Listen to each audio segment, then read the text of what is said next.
Hello, happy Friday. I just finished doing a session where I answered some of the most common questions that I get around what does it look like to go from being in corporate to becoming an entrepreneur. So I'm going to share that here and I hope that you guys enjoy. Have a happy Friday. And just kind of go through some of the questions around what is it like to make that transition from the corporate world to entrepreneurship. What does that look like? What kind of questions do I get most frequently? And just, answer some things that have come up. Some of these are questions that you guys have sent over my way. Others are questions that I've just ran into over the past couple of weeks and months that I've seen pop up again and again and again that I wanted to address. So we're just going to knock out a couple of them. If you have any other questions that you think of about, what does it look like? How do we go about that path? Feel free to drop it in the comments and I will do my best to get to that as well. So the first one that I've seen come up again and again and again is how do I know when it's the right time to leave my corporate job? And honestly, there's not necessarily like ever going to be like the quote unquote perfect time, right? And when you're thinking about it, there are things that you can do, right? Start by making a plan, right? What are your financial needs? What are your business goals? What does that timeline even look like? Maybe there's things that you feel need to occur first before you make that jump. What does the plan look like to get those done? And, if you're just feeling like constantly unfulfilled and you have a business idea that you can validate, you maybe put a little bit of money aside to help with living expenses while you go ahead and execute. You're probably closer than you think. And honestly, like the right time is when your desire for change outweighs your fear of the unknown. And that can be a very, very daunting place to be. But unfortunately, like we don't have a crystal ball right, to say, all right, July 18th, like that's the day. But the only thing we really can do is make sure that we've done all the right things leading up to that moment. Another question that I get quite a lot is what if my business idea isn't good enough? And one of my mentors told me, like, as long as you have a really amazing solution that solves problems for a wide range of people, you're good. So when you're thinking about your business, when you're thinking about your business idea, is this a solution to a really important problem, right? Like that, more than likely it should, help and support a good sized group of people. And if it fits that criteria, you're probably going to be okay. Now, it may take some time to figure out how best to get the word out, and how best to market it, and how do we actually put everything together.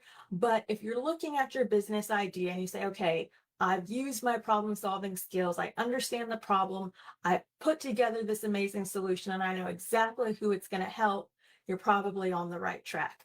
Um, and you guys have heard me talk about it before, like this whole idea of doing it scared, right? Like it's very, very rare that you're gonna have this idea and be like, okay, again, us not having a crystal ball, right? I know exactly how this is gonna play out. Sometimes it truly is that testing the marketplace, seeing what friends and family think, seeing what the network thinks, maybe even reaching out to see, like, okay, if you're my target audience, what does that look like? How are you resonating with this business idea? Okay, so another question that I get, and I've already talked about not having a crystal ball. Like, I hate that we don't have a crystal ball for this one. Is what if I fail, right? Like that fear of failure, that fear of, okay, what if it's not perfect? What if it's not good? What if nobody likes it? And honestly, like it's part of the process. These questions, these things that are going to pop in your mind, these doubts, it's part of the process. And I'm not saying it's a good process. I'm not saying it's part of the process that we like, that we enjoy, but it truly is part of the process. It's not the end. And honestly, like every setback is a lesson that brings you closer to success. So there's going to be moments where, you bang your head against the wall. Maybe something didn't work out exactly the way that you wanted it to. But if there's something that you can learn from that moment, something that you can take away, something that you can, utilize to adapt and whatnot, that's where the magic happens. And I'm seeing the thumbs up. And honestly, this is my first time going live, so I have no idea how to see who is giving me thumbs up. But thank you guys. I appreciate it so very, very much. Um, Another question that I get, and this was actually one that was also sent to me in Messenger as well, is, how do I know if my skills will actually transfer, right? Like, so the idea kind of being like, I've got these things that I've done in the corporate world. How do I know if they're going to actually serve me as I move into entrepreneurship? And I was like, oh my goodness, this is a great question. And this is something that like I'm so passionate about and I love. And I think, people have this feeling or these thought processes that when they're making this type of move in this transition, everything has to be new, right? Like I have to go out and I can only do this if I have my MBA, or I need to go out and learn how to do these 19 different things that I've never done before. And honestly, like that's not the case. Like there's so many things that can transfer over, right? Project management, communication, problem solving. And honestly, like being a business owner is all about just solving problems, whether it's for yourself or for the customers and the people that you serve, right? Leadership, self-leadership is huge. Discipline, these are things that are all incredibly valuable, and more than likely you've had a chance to either lean into these or execute them during your time in the corporate world, and they just flow so easily into the world of entrepreneurship. But you do have to kind of learn how to use them and how to apply them in a new context. Serving clients, managing your own time, building relationships. For me in my previous role, and anybody who knew me for my previous role can attest to this, one of the things that I really, really prided myself on was communication. I always felt like I was a good communicator. Maybe it's being the oldest of 10 kids, right? I hate ambiguity. And, that is something that has served me very, very well as I've transitioned, not only speaking to customers, but even, working with business partners, figuring things out. It's really been an asset to me. And if somebody told me that, like, hey, your communication skills are going to be your greatest asset as you move to this new thing, I'd be like, what? Are you sure? And I was someone that was like, oh my goodness, I'm thinking about this down the road. Let me go back and get my master's. And it was not in communication. But it's a skill, like I said, that I've just kind of honed over the years that has served me very, very well as I've transitioned. Um, all right, want to throw another one out there, and this one actually came to me on LinkedIn, and the question was, how do I find my first clients or customers? And I was like, oh my goodness, like that's such a scary place to be, a scary thought process. And I remember when I was kind of building out my business plan, deciding what it was that I was going to focus on, who I was going to serve, what that was going to look like, what my solution to people's problems were going to be. And I remember sitting there and thinking, like, okay, who is going to be interested in this, right? Who's going to be interested in this? How am I going to find them? How am I going to have those conversations?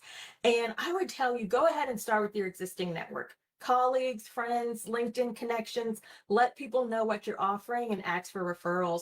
And there were so many times like I would, just tell, reach out to people who I felt either could support or maybe new individuals that would be interested in what I had to offer, and said, hey, like I would love if we could just go out for coffee. I would love to kind of just tell you exactly what it is that I'm doing, and would love any feedback that you have to offer me. And if there's someone who you think could benefit from these services, would love if you would pass my information along. And that really did a good job of getting me in front of some interesting people, some having some really great conversations, and really parlayed even into things that I adjusted and tweaked based on those people's feedback. So if you haven't done that yet, go ahead, reach out to your existing network. Another thing that I've seen people do is maybe offer like a beta version of a product or a discounted rate to early adopters in exchange for testimonials, right? So then you're able to say, like, here's these 3 people, here's these 5 people who I've already worked with, here's what they have to say. And honestly, like that consistent outreach and relationship building are your best tools. So if you're somebody who really, really thrived in that relationship building and that networking in your corporate role, that's going to serve you so, so amazingly as you transition to entrepreneurship.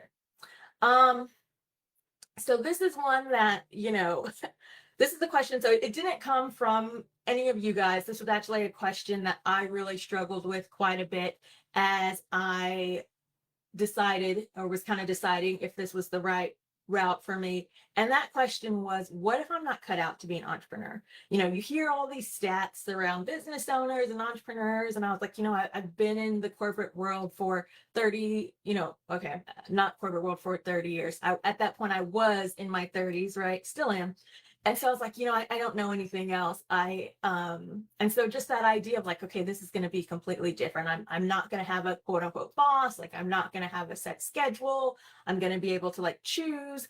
And while freedom is good, I was kind of afraid, like, would it be too free? Right? Like, what was my life going to look like where I had to create all the structure and somebody else wasn't creating the structure for me? And I kind of grappled with that a little bit at the beginning.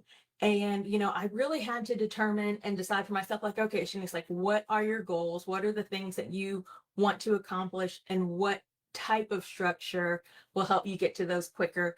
And, it really wasn't for me, at least, about having a certain personality. It was all about like, okay, like, how can I be persistent? What does my willingness to learn look like? I am a lifelong student, a lifelong learner. One of the things that have always, always, always served me well is this idea of every day I go out and I try to learn something new and teach something new.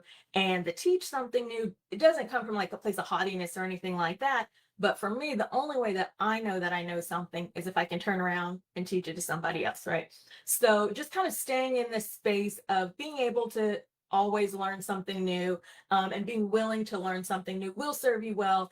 And if there's pieces and parts that are missing, and maybe pieces and parts that aren't necessarily your forte, as long as you're in that space of being willing to learn, there's always going to be people around you to support you. I'm pretty sure that there's someone who is going to watch this, who's going to ping me and say, hey, Shanice, this is how you see XYZ, because I mentioned not being able to see reactions or viewers on live just because I had never done it before.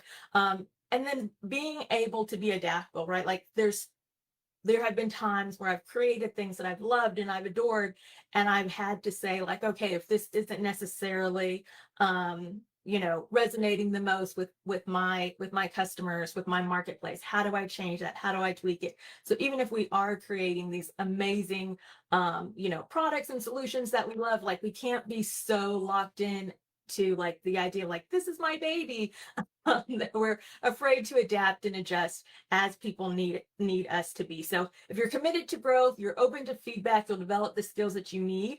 And like, doubt is normal, right? You're going to have those questions. You're going to, run through different scenarios in your mind. I had a chance to work with an amazing, amazing executive coach a while back.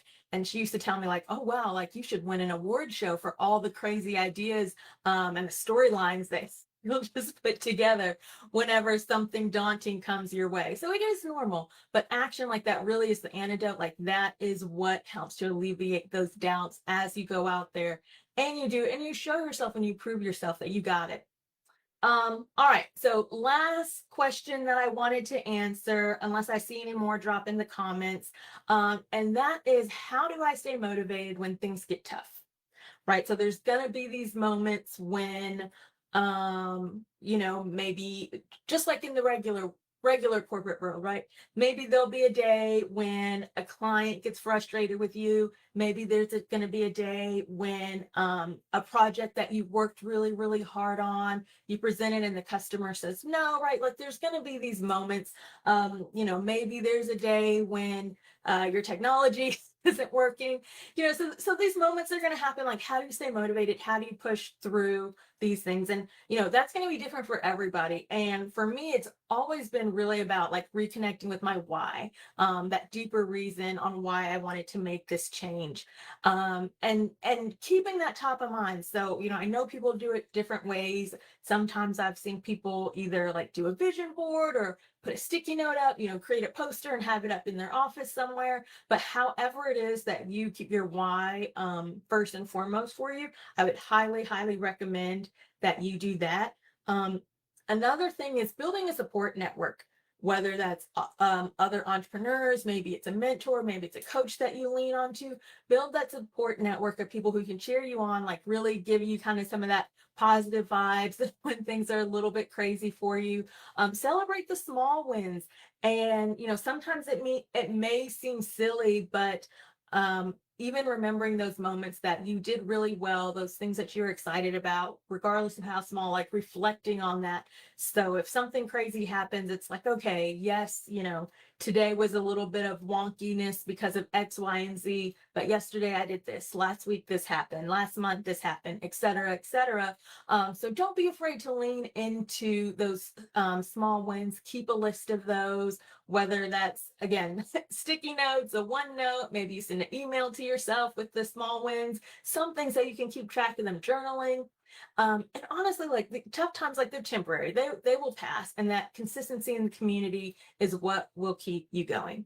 So thank you guys so much for joining me. I am going to make sure that my teenager is awake. His alarm was set for 9, but I don't know if he got out of bed. I hope that everybody has an amazing Friday, and I will talk to you all later.